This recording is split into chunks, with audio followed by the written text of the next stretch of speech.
the Business Travel Podcast, brought to you by the Business Travel magazine.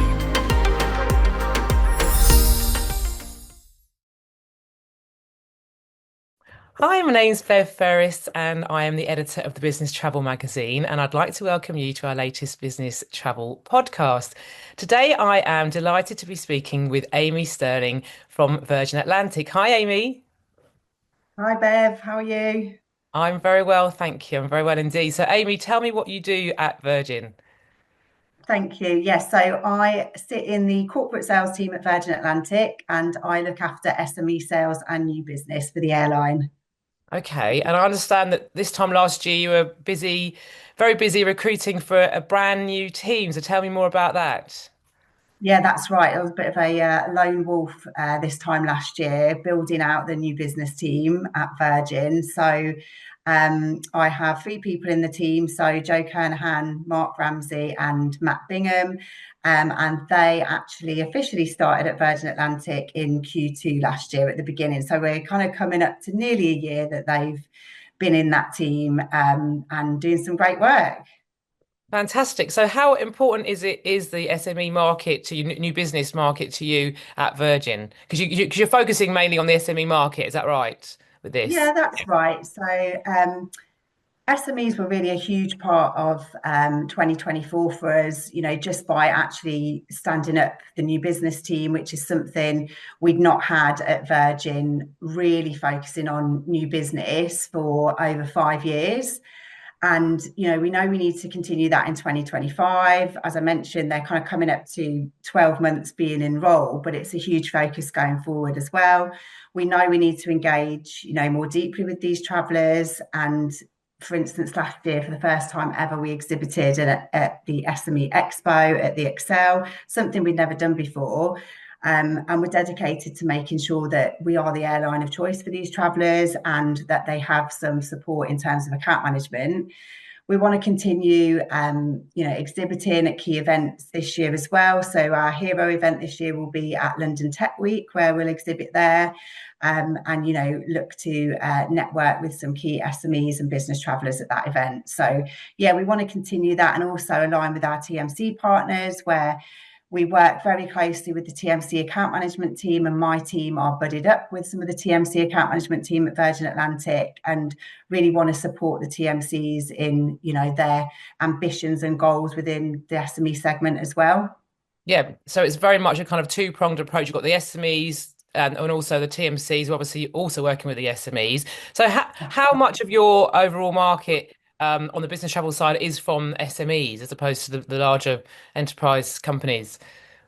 Yeah, so when we look at 2024 and what happened then, so it represents around 55% of that business travel segment for us as an airline, which is really important, right? So that's over half, and we know that we really need to engage with that segment. And I think, whereas during the pandemic, we obviously lost a lot of resource, we knew we had to focus on our global corporates, which is obviously really important to us as an airline. And we had to place our resource within those global corporations. Now we've been able to grow this new team and stand this new team up. It's really great that we can then look at that segment, look at that 55% and see what it is they need and what we can do to support our TMCs and the travellers alike. So, in your opinion, what are the differences between the SME market and the global larger organisations in terms of their requirements and needs? Yeah, so in terms of, what they really need in the SME segment and particularly new business companies coming on board with us, loyalty is really important. So we offer Bluebeers as a corporate loyalty program, and that's in conjunction with our partners Air France, KLM and Delta. So it's a really great way for companies to earn credits across all four carriers. They can earn and they can burn their credits on all four carriers. And it's really received well in the market. So the program's actually won 6 awards for SME Corporate Loyalty Program of the Year, which is fantastic. And companies really like that. So we know that's important.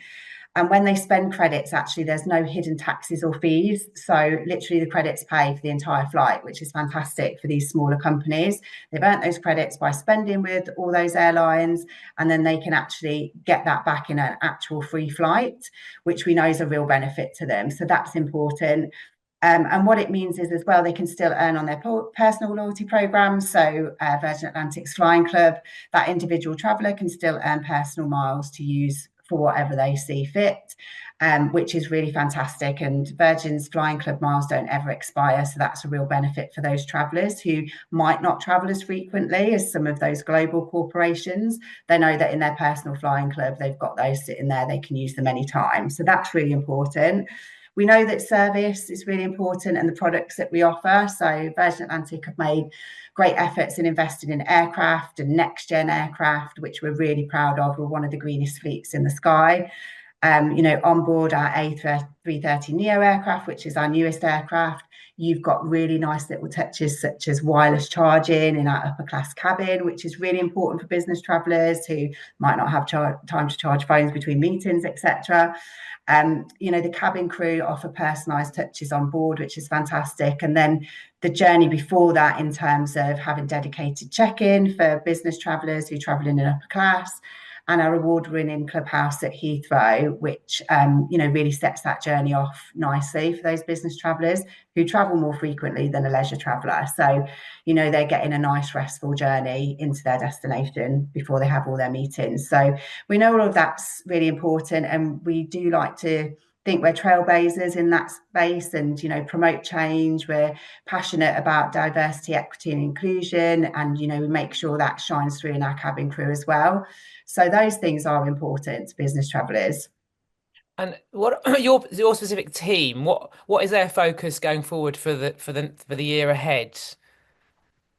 So we've learned a lot from what we did last year, and really one of the things that we're looking at going into this year is we're absolutely going to stay connected and engaged with our Bluebiz customers. That's really important to us. We know that they are committed and they're loyal to travelling with Virgin Atlantic and our partner airlines. So that will definitely be a focus. We're also looking at casting the net wider in terms of dedicated events such as London Tech Week and bringing in that brand new business. Social selling as well has been really successful for us in 2024. So this is something that we'd never done before as a sales team at Virgin Atlantic. And you will see my team all over LinkedIn. They are fantastic at it. I'm no good at it. They're really good at it. So if you're not, connect with them and make sure you're kind of getting in touch with them because they're great all over LinkedIn. So those kind of pipeline generation, through social selling is really important. That will be a focus.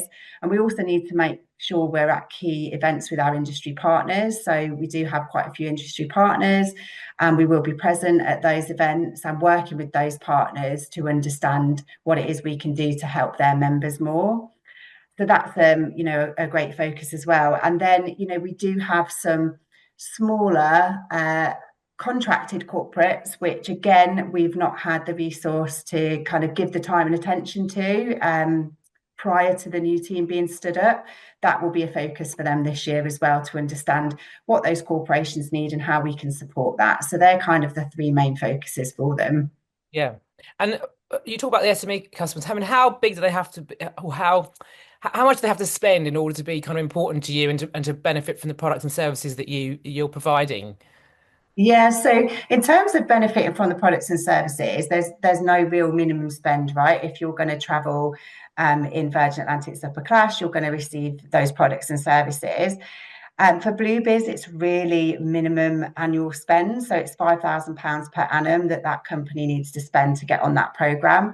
And then they start to earn credit straight away for every flight they have with us, Air France or KLM and Delta. So yeah, it's really a minimum spend requirement, which is small in the whole scheme of things. So, and straight away they'll start to earn on that programme. Excellent. So presumably you've done in developing these products, you've done some focus groups. Have you have you done any? Have you got feedback from the users as to what you've been doing so far, and how is that shaping what you're doing going forward? So yeah, we always do B2B NPS surveys, and we can look at where the kind of different segments of where the feedback came from. So we can split that out specifically to different segments within business travel or corporate sales. And we, always apply the mindset of listen, act, listen. So we're always welcoming any feedback or anything that we need to tweak. And I think what else is kind of new for us this year as well is that we are making much more of an effort to engage and bring that segment into our key events. So whereas previously we might not have invited some of those people from those segments because priority might be given to other segments or different types of corporate companies, we're making a conscious effort this year to include them in those dedicated events and make sure they've got a seat at that table. And that's really important to us so that we can gain further feedback and understand what's working, what potentially isn't, and what we can do to respond to that. Yeah. And your events, I have to say, are quite legendary. They're always I'm Yeah. a few You myself, picked and yeah. So one thing we haven't touched upon, because I know you've got some exciting route launches this year as well. So talk me through those. They're obviously very important to this particular segment of the market. Yeah, they are, and I think we always try and focus on where can we support business travel in terms of where there's a requirement that we don't fulfill at the moment. So it's really exciting this year that we've got two new routes which will really support business travel, one of which is Toronto and the second is Riyadh. So these are brand new for us, and we are already, as you can imagine, doing that work to understand what new business is out there and how can my team support that. What does that look like? We've got dedicated working groups for each of those new routes, so that is really exciting. And we're really optimistic that they're going to be well received, and where we've got obviously companies that already fly on us and have business to those routes as well, that's really exciting for them. So yes, that's going really well, and it's always nice to be able to bring new routes into a year and see how they perform, and we're excited about them, to be honest. I think they'll go really well.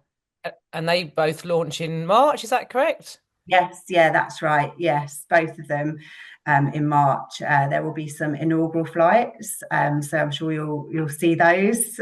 You might even be invited, Bev. I don't know. Okay, put in a good word with Yeah. the Get powers your that plane. be, please. Yeah. Oh, that's great. Is there anything else you wanted to talk about before we say goodbye? I mean, you've given a great overview of what you guys have been up to. You've obviously had a very busy year, and it's looking very exciting for what's happening this year. Is there anything else you wanted to say before we?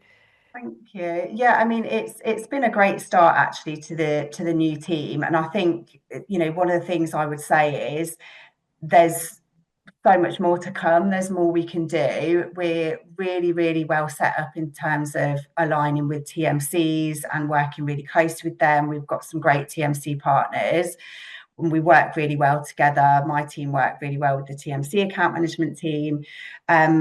If there's other ways that actual travellers want to provide feedback, then please do so with my team over LinkedIn. They're there to listen, they're hungry, they're ready to go, and they're ready to talk to all those travellers.